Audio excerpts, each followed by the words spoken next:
Hey boys and girls, today I'm going to do a short video on how to replace the water valve on a Thetford, what is it called again? Highfoot, the AM5 model. It's a pretty popular model and its number is 31688. So I'm going to show you a little trick that I had to figure out on my own that none of the videos I watched mentioned, and it'll help you a lot. So here's our toilet. It's an RV toilet. Yeah, it's very light, so don't worry about taking one of these off. There's very little weight to them. So here you can see the model number, and it has the foot pedal. It doesn't have an additional water source. Now what happened for me is my original valve broke right at the bottom here. You see there's supposed to be a screw piece coming up for the water source, and it just sheared right off sitting still at the end of my winter. So I had the water turned off and drained out, but I didn't have it blown out, and that may have been the reason. I may have held some water up here, although I'm not sure why it would have.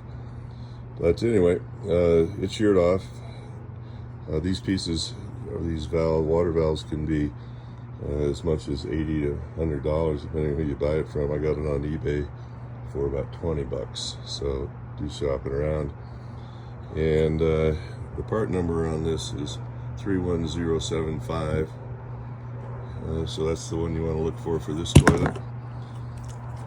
Now quickly, the way this works is, you see this slide here. It's got a slot, and that goes in a groove right here. So it slides in, and then there's a little pin.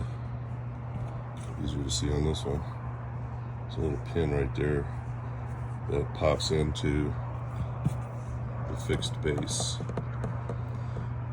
You also have this hose here that has to be, the compressions fitted onto the nipple, and this original one didn't have a washer. The replacement has a little red washer. So that screw there is back here, and that's really all that's holding this on, other than this slot here.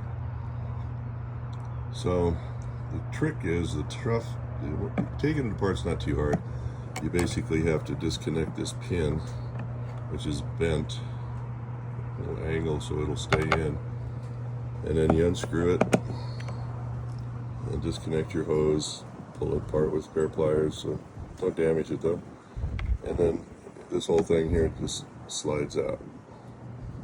Now, I've had videos say that it leaks in here and etc. Mine, as I showed you, leaked down here. It just broke off. So the trick is, the part I'll share with you that was frustrating, is this pin, and it goes back and hooks to, let's show it again on this one, it hooks into that hole there, which when this is put in, it looks like this, so you can't really see that hole very easily, but it's back on there. And what this does is, this is the piece that opens the valve up, so it moves back and forth when you push on the flusher valve and opens up the water. The problem is, you got to take this off before you can take the valve out, and you don't want to bend it. Yeah, the new piece comes with another pin, but try to save what you can, right? And this goes all the way back to here into that lever, and so you've got to pop this out as you take it off. It's easier when you undo it. You can kind of lift the valve around and this will come out, but when you put it in, this is the hard part. And what I didn't understand initially is, I kept trying to get this to go in because it's bent and you can't just push it straight in, is that this piece here moves. So it's the flusher. Let's see if I can get it to move one-handed. So that rotates. So basically when you push the foot pedal, this whole thing moves. When you're trying to put this pin back in, if you don't realize that you have to move this piece and hold it, it's kind of an awkward thing to do.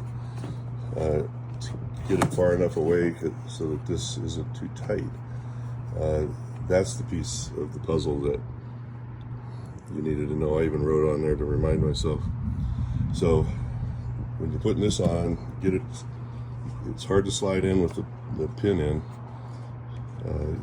So you kind of have to take the pin out, leave the pin out, slide it in, screw it in, and then try to get this piece back in by moving this until you can get the right angle.